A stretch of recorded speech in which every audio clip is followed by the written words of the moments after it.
planet's on fire. It's a real code red.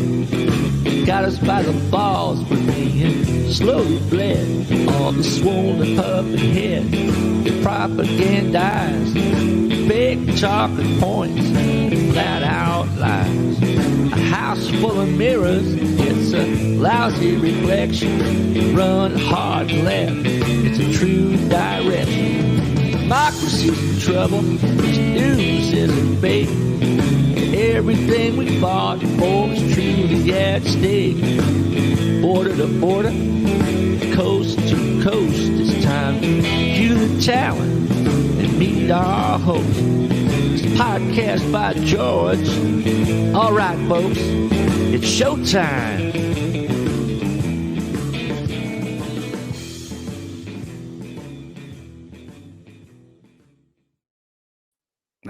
Thank you for that intro. Outstanding as always. That's our good friend, our good buddy, our maestro, Bob Pace, with a musical intro to podcast by George. Hello. Hi. How are you? And welcome on in to another PBG. It's a live line.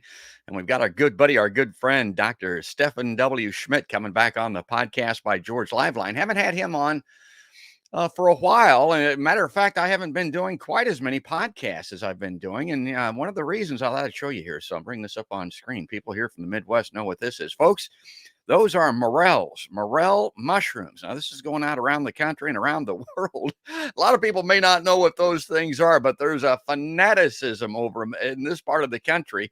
And they're here. They've arrived. This is the season for them. You can find them. It's an easy find this year. It's kind of been tough in past years, but the morels are out, and there was my initial foray. Wife took a picture of those, and that's what we're talking about. And if you look at me today and I seem a little more red faced than usual, it's not because I'm mad at the doc or mad at anything. It's just because I got a little bit too much sun out there. No doubt about that. And you know, Dr. Steffen W. Schmidt, I just can't say enough about this guy. I love him. He's great on the show. He's been along for the entire ride almost of podcast by George. And Dr. Steffen W. Schmidt earned a PhD in public law and government from Columbia University, New York. He's a founding and sustaining member of LULAC, Council 307 in Iowa. Now, that's one of the oldest Hispanic community and leadership organizations. He also served as the chair of the Iowa Governor's Spanish-Speaking Commission. Later renamed the Department of Latino Affairs. And he's really proud of that stuff, folks. And probably first and foremost, because he was born and grew up in Colombia. Yeah, he's the author of 10 books, and he's a co-author. This one right off my left side. And I'm going to try to bring up an excerpt out of this today. There's a part of this that I want to talk about. It's in its 20th edition. He's the author of many articles and columns on Latin America, U.S. issues, cyber threats, the politics of disruption, and women in politics. He's a frequent commentator on American and international media. He's the recipient of the Iowa Governor's Volunteer Award for work with the Latino community and former chair of the Iowa Governor's Spanish-Speaking Commission. And, of course, he is the Lucan Endowed Professor Emeritus of Political Science at Iowa State University. Okay, we're going to bring him in. But I want to start off here with a couple of things that I saw this weekend that kind of got me going. I just wanted to share this as maybe an entry point here to the show to kind of give you an idea of how I look at things and what I see as what's going on around the world. Now, this is Face the Nation this past weekend. And people have heard me talk about Noam Chomsky. He was a co-author, kind of like the doc. He co-authored a book called Manufacturing Consent. And it's all about the media's role in kind of framing issues so that we take it one way or another. Well, anyway, so let's watch this. Last Sunday, you were in Kyiv meeting with Ukraine's president. How quickly can Congress deliver this $33 billion in aid that has been promised?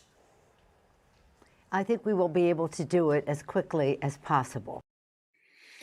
Okay, you see that aid package now is up around $40 billion, I believe. And people like me on the left, we're wanting to certainly decouple military support and humanitarian support for Ukraine, but they've been put together by Congress in this package. And the majority of it, I got to believe, is military support. And the question isn't, should we decouple? Should we be supporting Ukraine militarily because it's only going to further the war, most likely? most likely result in more dead in Ukraine when we could be sitting down to peace negotiations? That's not the question that gets asked. It's how quickly can we get these armaments into the hands of the Ukrainian military? Now that's on Face the Nation. I want to play this next clip, and it's something else, another issue that we're going to be talking about today, and it has to do with Roe v. Wade. My jaw about hit the floor when I saw Nancy Pelosi's response to this question. But watch this.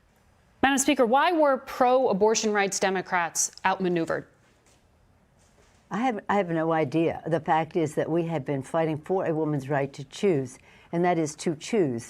We have been fighting against the Republicans in the Congress constantly because the fact is they're not just anti a woman's right to choose in terms of terminating a pregnancy, but in terms of access to contraception and family planning and the rest, both domestically and globally. Mm-hmm. This is a constant fight that we've had for generations, decades, I should say, right. In my case, in the Congress. And we had been bipartisan early on, support for a woman's right to choose, until the politics have changed. And that's what happened at the court. Yeah.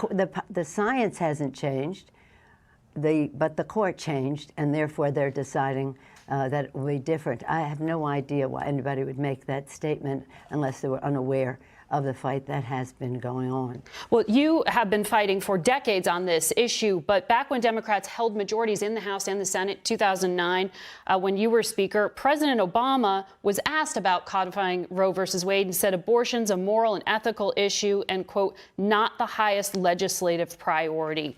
Do you think it was a mistake for him, for other presidents, not to push harder when Democrats had the majority? If I just may, the focus.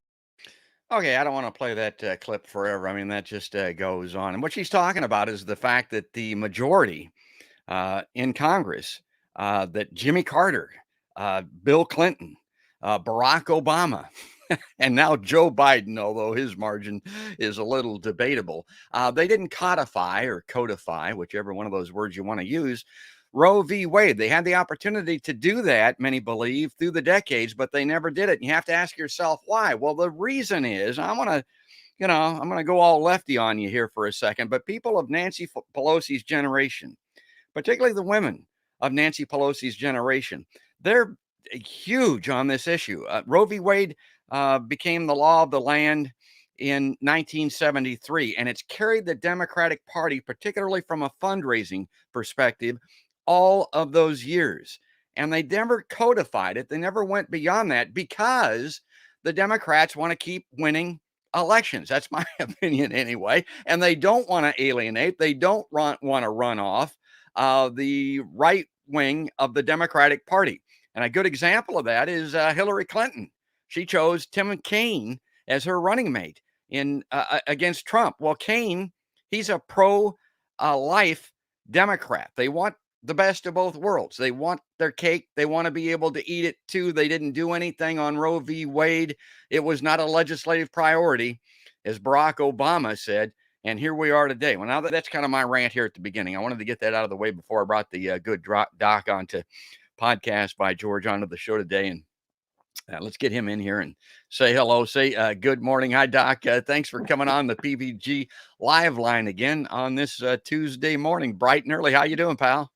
I'm great, and you once again are throwing explosive material at me. Let me tell you, can I just real quickly tell you something? Yeah, I've taught political science for 52 years. Yes. And after Roe v. Wade, we had discussions, and then suddenly we had new discussions, and the new discussions were ultrasound. It was very easy to say that abortion should be legal when there was no ultrasound, because there was a zygote, there was a little embryo that you couldn't see, it was somewhere in the womb. And the question of whether that was legitimate material to be eliminated from the womb was, sort of abstract. When ultrasound came out, and you will notice that people who are, let's say, worried about abortion now will show you pictures of a fetus at a very early stage where you can see the eyes and the mouth and the fingers and all the rest of it. And it pretty much looks like a human being. And it became a much more difficult moral issue to talk about abortion once you were able to see inside the mother's womb. That's all. It just essentially complicated the argument for abortion and when it should be legal or if it should be legal. And it then boils even back further to that moral question that we still struggle with and have never resolved, which is, when does life begin? This is not a simple situation.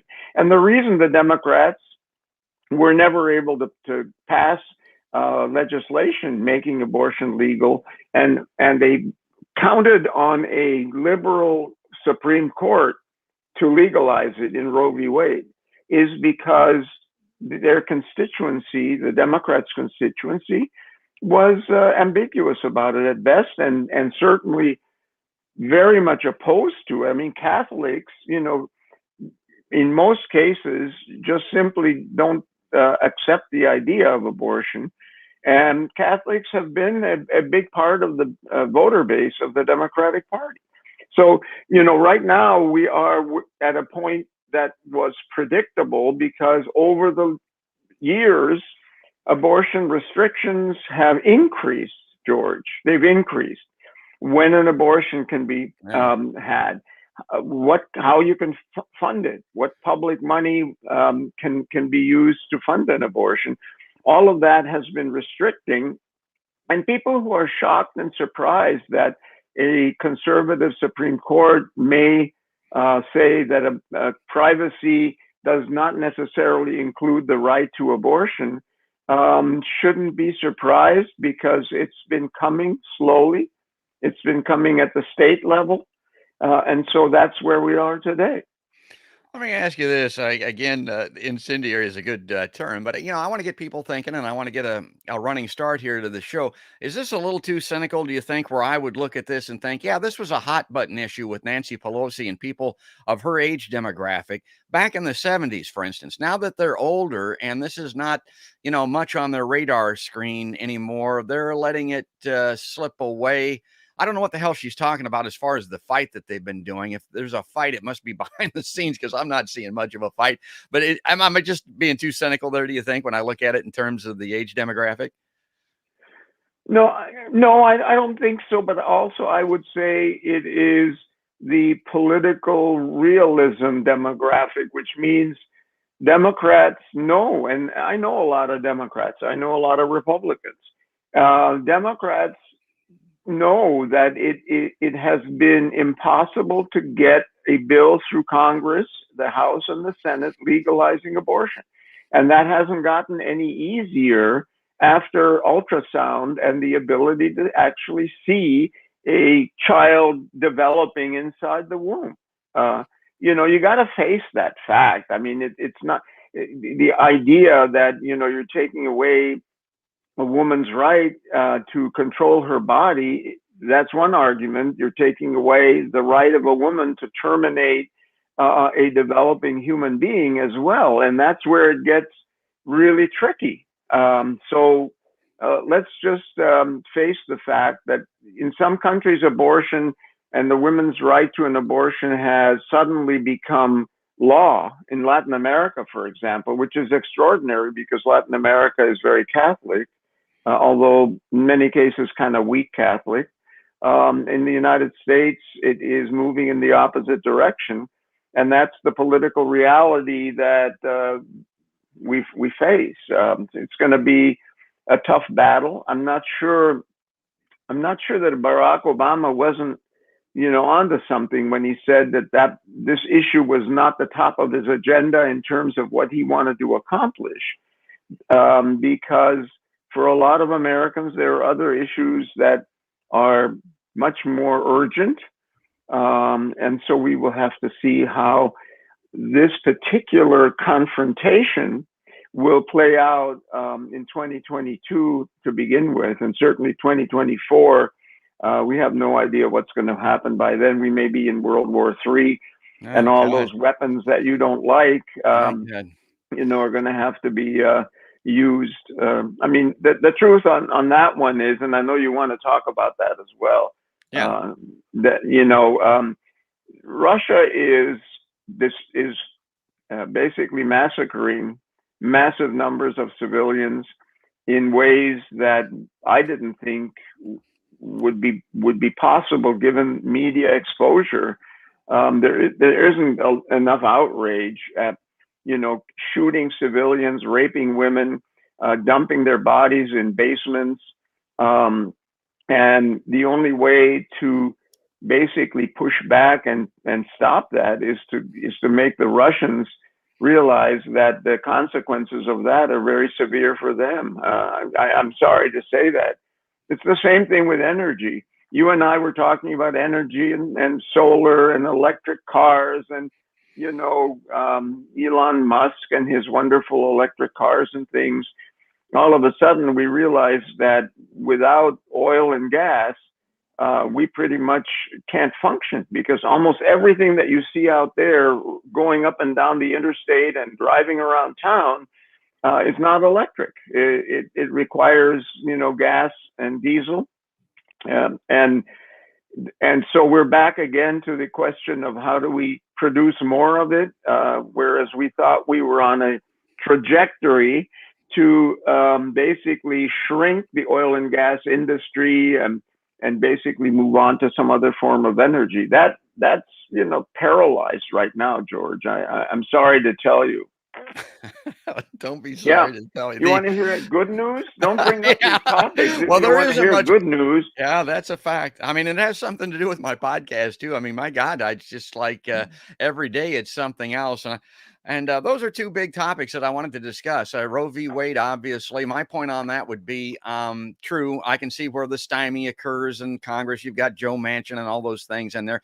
But these presidents campaign and they run on the fact that the first thing they're going to do is codify and codify, however you want to use the word, Roe v. Wade. I mean, Biden said it too. Where's the effort? I mean, I guess that's what I would say. In the same way with Pelosi, I mean, she talks about this fight. I'm looking at it and saying, okay, where's the effort? I mean, at least try, for God's sake. And I talked about morel mushrooms at the beginning of the podcast. I look at Nancy Pelosi and I think, don't be a toadstool. I mean, that's kind of the way that I look at it. Anybody that's hunted mushrooms knows you don't want to be picking toadstools, folks. But George, you are smart enough to know that politicians need to project positions at specific constituencies.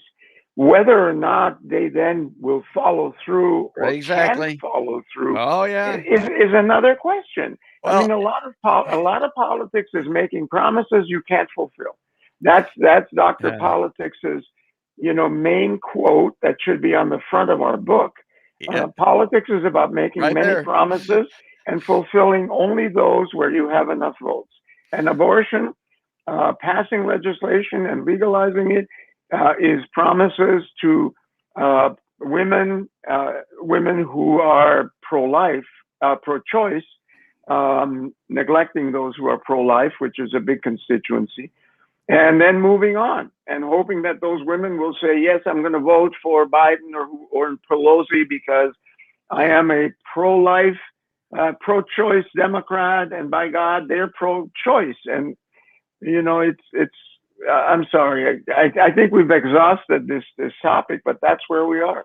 No, I think that's exactly right. And that's well said. The only thing I would say in general about those clips, I mean, here's Nancy Pelosi. She just returned from Ukraine, folks. She's over there advising Zelensky on what could be World War III, could be the end of humanity, for God's sake. Yep. She comes back here and gets on Face the Nation, and they ask her how the Republicans outmaneuvered the Democrats when it came to Roe v. Wade. She looks into the camera and says, well, I don't know. I don't have any idea. I mean, my God, that is your job. Whereas advising the world on Ukraine probably isn't. But I don't want to spend all day on Nancy Pelosi. But the answer, and she was dumb enough not to give the answer, is why did they outmaneuver us?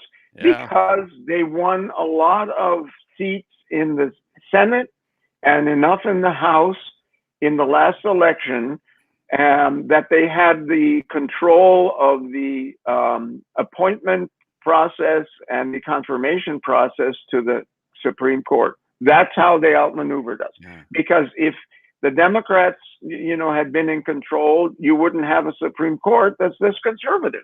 And Democratic voters are negligent by not voting. A lot of Americans are negligent. We have pretty low voter turnout.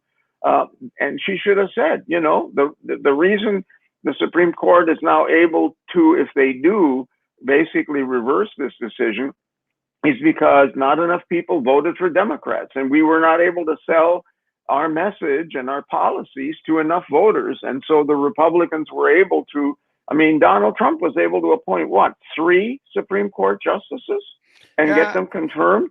That's Donald Trump was able to do that. Why? Because Democrats haven't been able to connect with enough voters to have a majority and be able to control the White House, the House, and the Senate. It's simple. It's not complicated. Yeah, let me ask you this. And we're talking about national, obviously, but looking here at the Iowa scene. Okay, first of all, this memo, I think it's legit. I think this is going to happen. Would you agree that it looks like this is going to become a reality? There's no doubt about that, or with most people that are analyzing this anyway. It's been drip, drip, drip, because the Supreme Court slowly has been tightening up abortion rights. And I think probably now they're ready to say, no, this is not legal, and the states are going to have to deal with this issue because, morally, we, the Supreme Court justices, just, can't approve that. And so then it'll go back to the states. And as you know, America is a complicated country, and in states, there are so many different laws, and there will be different laws and regimes on the issue of abortion.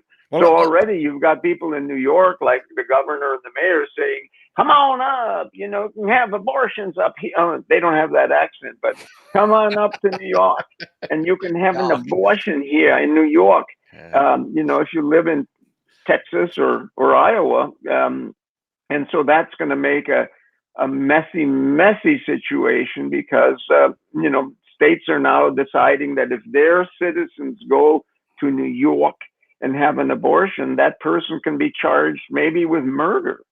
It's going to be just a tremendously complicated moral and legal situation, George. Well, let me bring this up because I saw you interviewed on this just recently. Bringing it on home here as far as the state of Iowa is concerned. And everybody's seeing this news. And if you're not really dialed into it, they think, oh, my God, that's the end of abortions. But here in Iowa, it's not going to be anything immediate. And it has to do with this trigger thing. Can you explain that?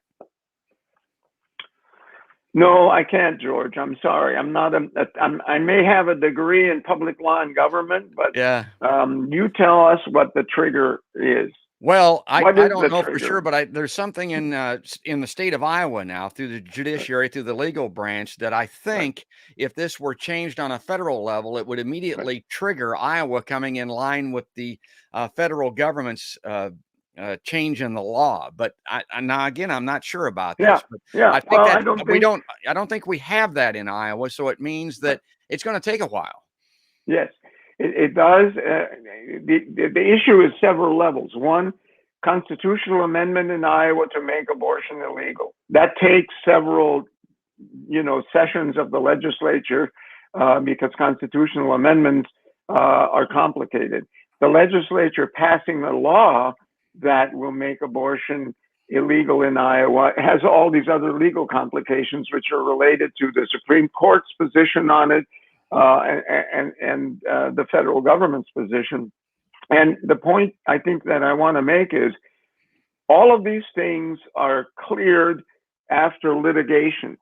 So no matter what happens, there are going to be lawsuits, and those lawsuits are going to clarify to some extent what is legal and what isn't legal, because right now it's not clear what is legal and what isn't. Some states have passed legislation that says if a woman has an abortion or a doctor gives an abortion, a citizen can report that person and get an award, a cash reward for reporting that act. Well, is that legal? right now, abortion is still legal.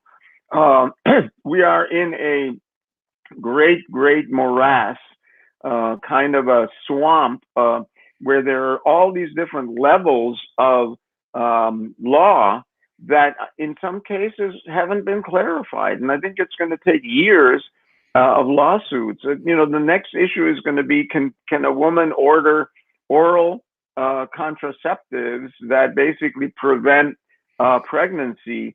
There are politicians saying we're going to make that illegal, and any doctor that prescribes that is going to be charged with a crime. Is that legal? We don't know because it hasn't been litigated. Well, I want to, again, it's a hot button, obviously. You see, me and the doc are already going back and forth on this. So I don't want to spend the entire show here talking about No, Roe. I want to move off of that a little bit more right. into something that I actually what I named the podcast, and it was Are the Dems Blowing It? And the reason that I put it that way, I saw the first round, the first debate from the Democratic hopefuls wanting to run against Chuck Grassley, or who wins the Republican side. Grassley's got a primary, or he's got an opponent, right, on the Republican side. Forget about it. It doesn't amount to much. Yeah. Okay. So forget about it. I mean, Chuck Grassley is an institution. He is a politically savvy individual. The latest Twitter message that I got from the Grassley tweet was something about returning to the farm, and it's this beautiful picture of his farm. He's a master politician. The media has been very negligent, George, very negligent in pointing out that there are huge benefits to the state of Iowa of having the most senior, I think now, senator in the Senate. Seniority is an incredibly valuable asset. It's like gold or platinum, because in seniority, you get committee assignments, you have influence over all the other senators. And so, that is an asset that Grassley has that a newly elected, unknown, fresh face Democrat would not have.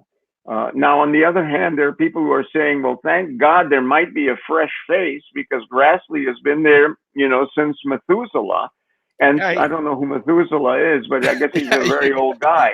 But, I do know who Methuselah is. Yeah, but, I know you do. So people are saying, yes, it's wonderful that we have, Abby Finkenauer, an energetic young woman who, by the way, lost after one term in the House, which is, to me at least, kind of a dubious credential. Mike Franken, who is an interesting individual, never been in politics, military, soft-spoken, wanting to basically be a moderate, good-looking guy, which helps in campaigns. Looks, they're always fixing your face and stuff. He's got a good hairline. And a doctor. Yeah. I mean, Glenn Hurst is a physician, and Medicare and all the medicine and healthcare is a big issue. So they seem like, at least to some extent, interesting people. They clearly are underdogs, George. Clearly are underdogs. And that's true of also the governor's, upcoming governor's race, Democratic contenders for running against the governor, Reynolds. This doesn't look very good. They're not raising a lot of money. There are all kinds of questions about their lack of political experience, and nobody knows much about them. So the Democrats have a bench that is, new and interesting, but Iowa voters are kind of traditional, and it's hard to see. I think one of the things the Democrats haven't done is go to war, and sometimes you can get your base and others to join you if you point out that your opponent is a threat to your prosperity and your life, and make them panic and decide to go register to vote. If you're running a calm campaign, everything is fine, and the incumbent is going to win. then people just don't bother to get up, off their couches, Absolutely. and off their TV and off of their smartphones. Oh yeah, you took the words right out of my mouth, Doc. Because I look at this and I saw I see the debates, these three candidates in there, and I look at Mr. Franken, the admiral. He's fresh out of the military-industrial complex. He's not my kind of guy, obviously. Abby Finkenauer, who's running, I don't know why, to summarize what you were saying, and then Glenn Hurst, who's a progressive, and he does have this excellent perspective on Medicare for all in a state that is the biggest insurance state in the country. Des Moines is the second largest insurance capital next to Hartford, I think. That's going to be a rough road to hoe, but I look at him and think, well, at least he's got some good progressive ideas anyway. He's not as far left as I would like, but there isn't anybody that would be. But let me bring this up on screen here, and we'll talk this through. So Democratic hopefuls clash in debate. And of course, they're putting this Franken guy right on page one here with a big photo. So I'm thinking that, again, he's kind of been anointed by the Democratic Party and maybe the political stenographers that are writing this story. But, that's the way that it appears to me anyway. And Dateline Des Moines. Now, this is out of the Waterloo Courier. Differences over when to send U.S. troops to Ukraine and ethanol policy were among the few contrasts to emerge during a televised debate Saturday night between the Democratic candidates for U.S. Senate in Iowa. Mike Franken, a retired three-star admiral in the U.S. Navy from Sioux City. And again, he professes to be a Medicare for all proponent, but I've seen this story. I've seen this movie before. Yeah, they're all for it. Then they get in there and they don't do anything to try to enact it. Kind of like what we were talking about with Roe. They just say, well, I can't do anything about it. The odds are against us. So we don't have the votes. I'm not going to waste the time. He was the only candidate to establish a scenario under which he would send U.S. troops to Ukraine to assist in the country's defense against Russia's military invasion, which is in its third month. Quote, there are issues associated with being the world's broad-shouldered democracy. And I do believe, though, if Russian President Vladimir Putin uses a nuclear weapon against Ukraine, like-minded countries like the United States and others should put American souls along with other nations to help pick up the pieces internal to Ukraine. I'm not a weapons expert. I don't know a hell of a lot about nuclear weapons, obviously, but my God, Franken's one of the few guys that are talking about nuclear war, and I just don't know how many pieces there would be to pick up. Now, he's not a proponent for it, but I mean, he's bringing the issue up. He says that's a red line. God, yeah, it's a blood red line.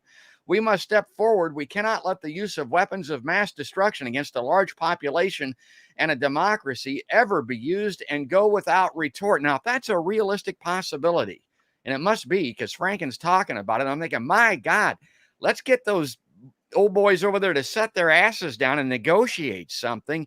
If nuclear weapons are a realistic possibility, enough that he would bring it up in this debate.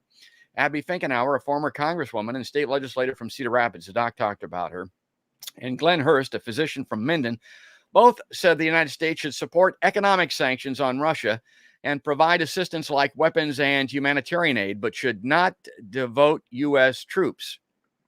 Said Hurst, we should be sending humanitarian efforts to all of the refugees that are pouring into Poland and countries surrounding the Ukraine. And remember, we had Bonnie Brown on the podcast talking about her efforts there in Poland. That was a great show, by the way. We should be opening up the borders here in Iowa to bring more refugees to our community. Okay, and I mean, that's well said, and there's no doubt about that. But I would like to have seen him talk about not sending weapons in there, to instead put all efforts on setting people down, because more weapons pointed at Russia, more economic sanctions against Russia intensifies and creates a greater likelihood, in my mind, of what Franken was talking about, Doc.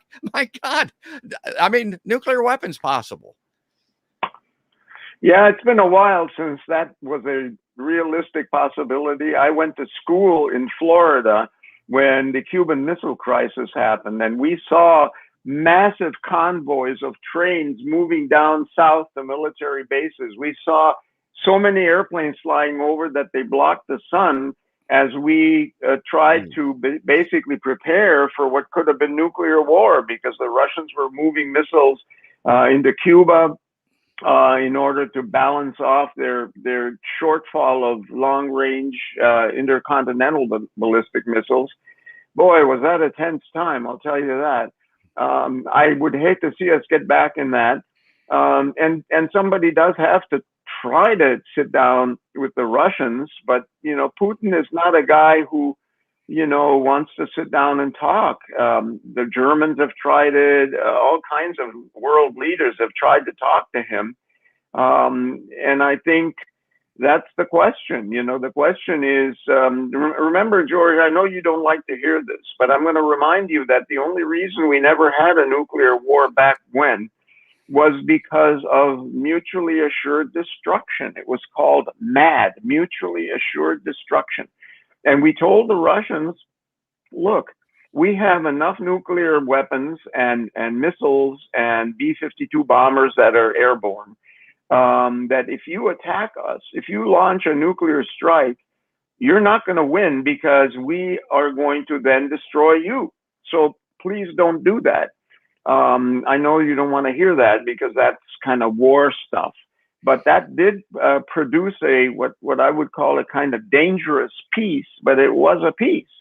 And so I guess telling Vladimir Putin, look, stop talking about nuclear weapons because we have those too. You're not the only guy who has those, and our nuclear weapons are as good and probably a lot better than yours, because we're now getting reports about the terrible inadequacy of the Russian military, especially their failure in their air force, their lack of smart bombs that actually can deliver ordnance to targets. And so they're just firing and dropping bombs anywhere they can.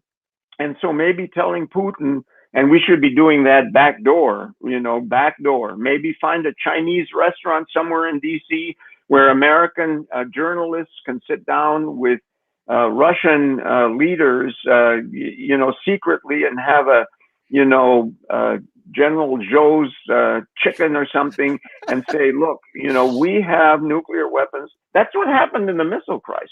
Well, yeah. An American journalist sat down with one of the Russian diplomats, or several of them, and they met secretly and they talked and they said, look, let's cut this out because we're all going to die if we do this. So please tell your leaders to calm down, and we will calm down, and we won't do, what might happen, the doomsday thing.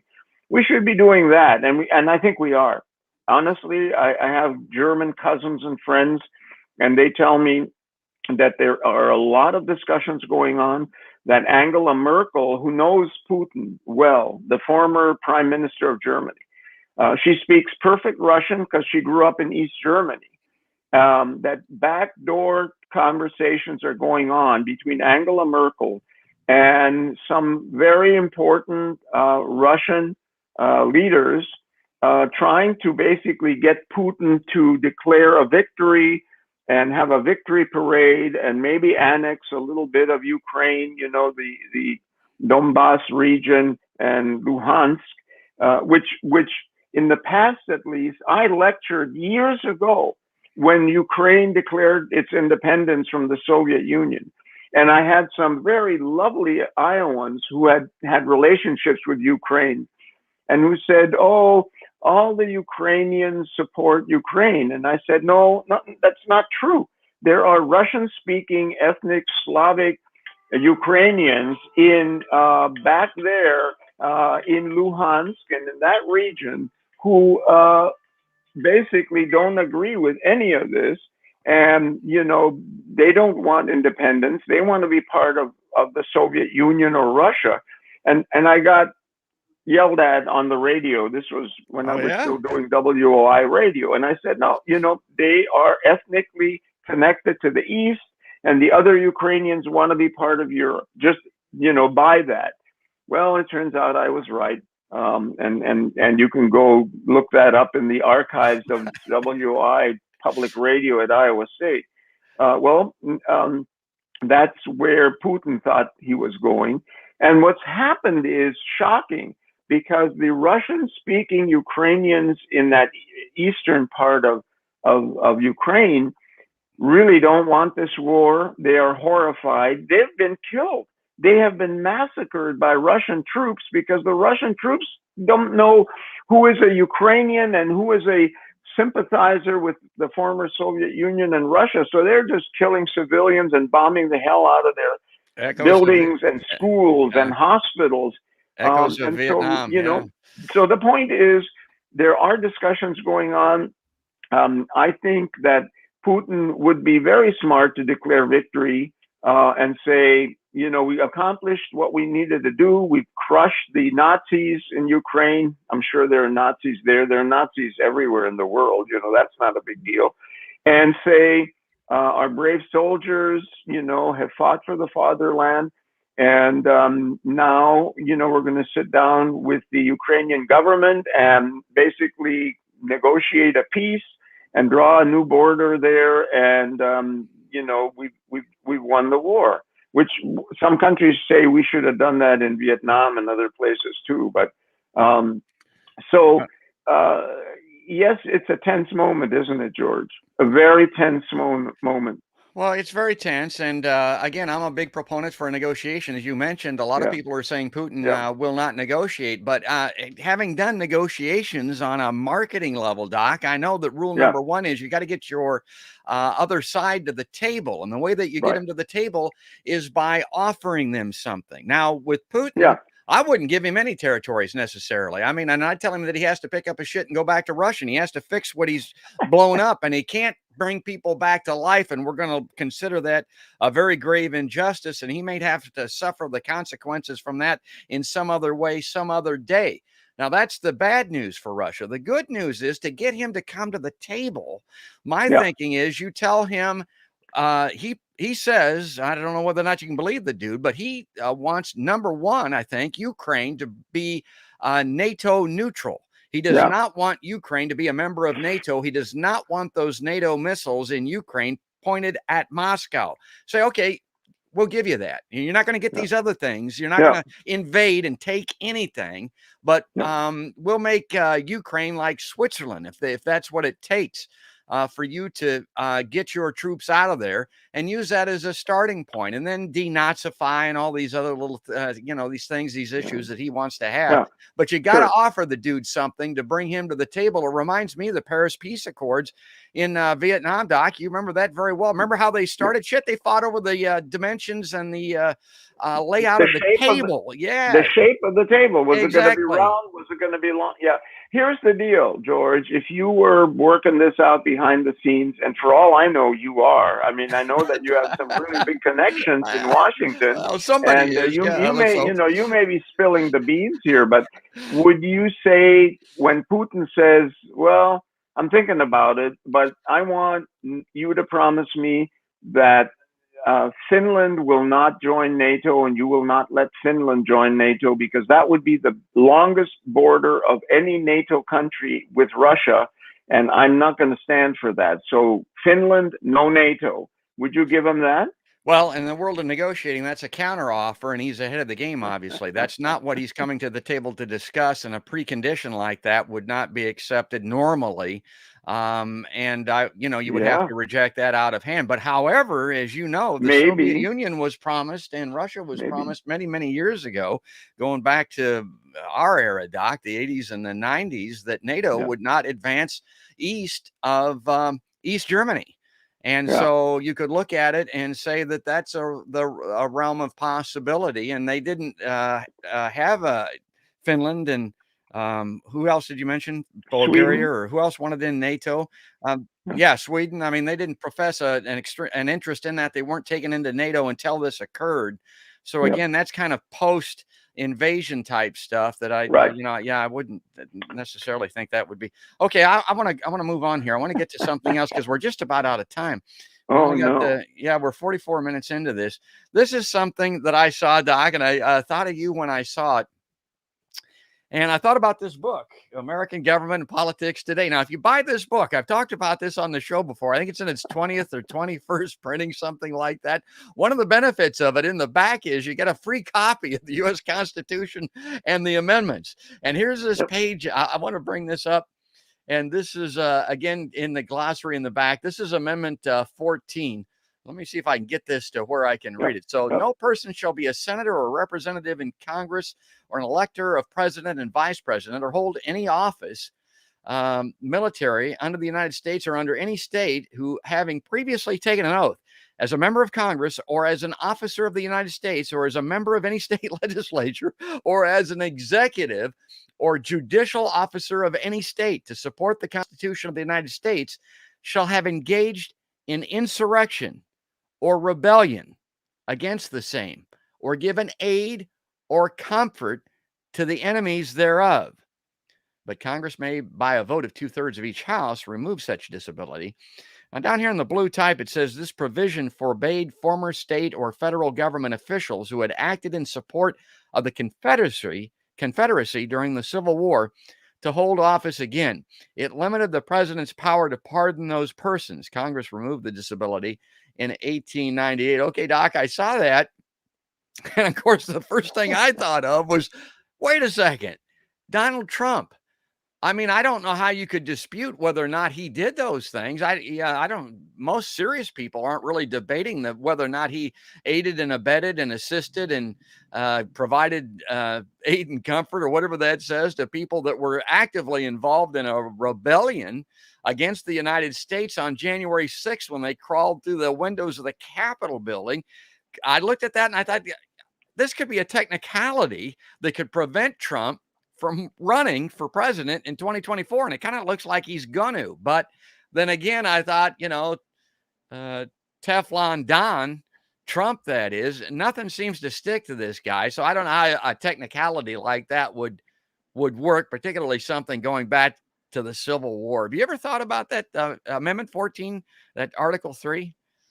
I have a degree in public law. You mentioned that from Columbia University, one of the great schools in the country. So let me interpret this. Yeah. What happened in Washington when the Congress was basically stormed?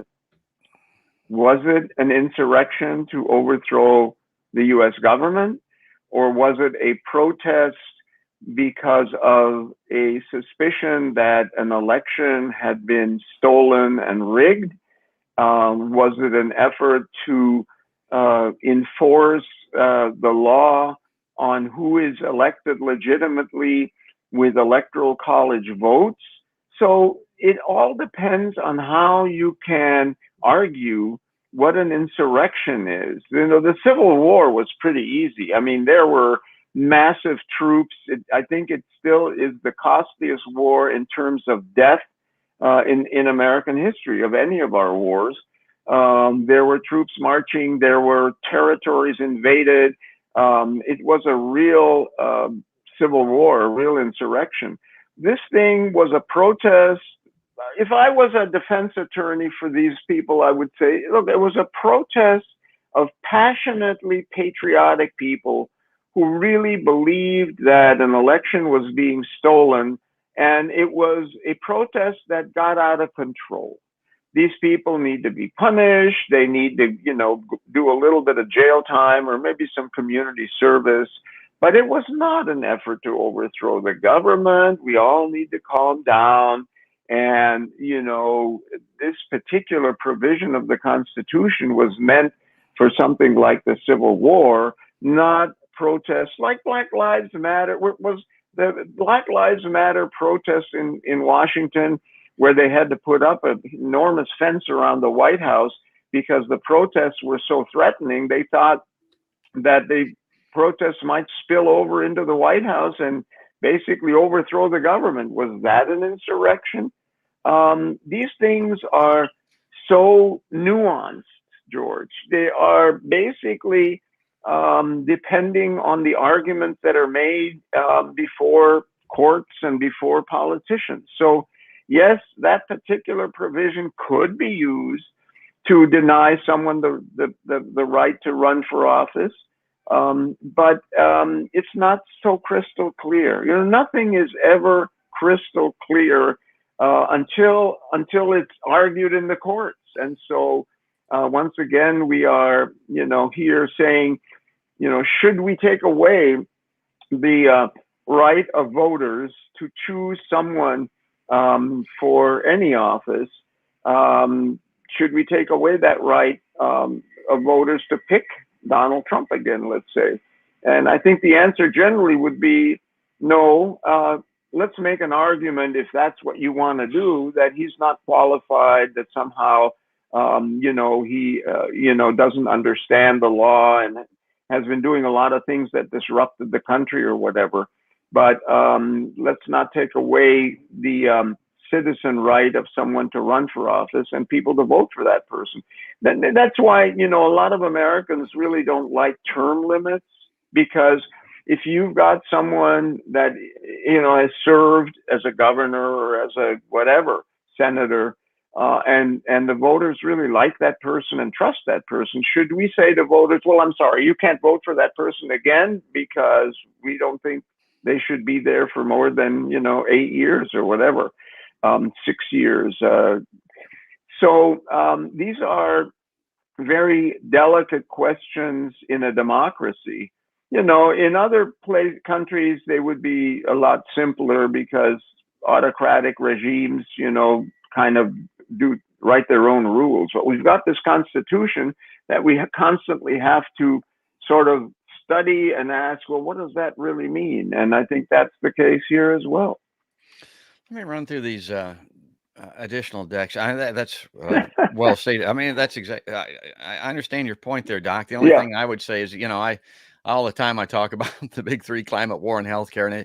And I know that you're big on the climate, and you've written books on it and that type of thing. My God, if Donald Trump comes in on steroids, with what he figures it will be a mandate, just perish the thought as far as I'm concerned in 2024, because perish us when it comes to climate, the first thing on my list, and then war and healthcare. My God, I just can't hardly think of it. But I wanted to bring these up on screen here. Okay. If these are a couple of Doc Schmidt quotes here recently. Before we come out, we were talking about the disarray of the Democratic Party. It's not looking good at this particular juncture. What about traditionally, Doc? Do you feel that the incumbent party is always kind of like this at this juncture, showing weakness? Everybody kind of wants to pick them apart, and they'll gain strength as we come to 2022, or not? No, not. When you look at, let's say, the Obama administration or Clinton, they did not essentially rest on the coasting down the hill of their first term. They worked really hard to gig up support, point out their strengths, argue with the media when it, went after them, that they were doing as good a job as they could given the circumstances. And I think the Democrats right now don't seem to be doing that very well. The numbers, of course, yes, the economy isn't good. The gas prices are up, and prices in general are up, and it's housing costs are going up. The pandemic, isn't over. We're still worried about a next wave and so on. But there were some good numbers in terms of job creation and the strength of the economy, the growth of the economy. And I don't see any Democrats doing a job at all in reminding Americans, hey, look, here are some things that are a big problem, and whether you're a Republican or Democrat, they're a huge challenge. But here are some things, that are sunshine on all this. They're just not doing a good job. Well, here in Iowa, to go back to that discussion that we had earlier, I look at it and say, these guys look, the two of the three candidates that we talked about, now not Dr. Hurst, but the other two, Finkenauer and Franken, look like Reagan Democrats to me. You're not going to bring down Chuck Grassley with a Reagan Democrat, folks. Chuck Grassley was personal friends with Ronald Reagan. I mean, you're not going to get a Republican or an undecided voter or an independent to vote for a Reagan Democrat when they've got Chuck Grassley to vote for. If those are the principles that we're talking about here, I wanted to bring this into this is, Doc, this could be, it's a statement, but this is kind of a subtitle for my show, actually. I just thought this was extremely well stated by you. This is Dr. Politics, Steffen W. Schmidt. Quote, what people are told and shown by the media and politicians is reality.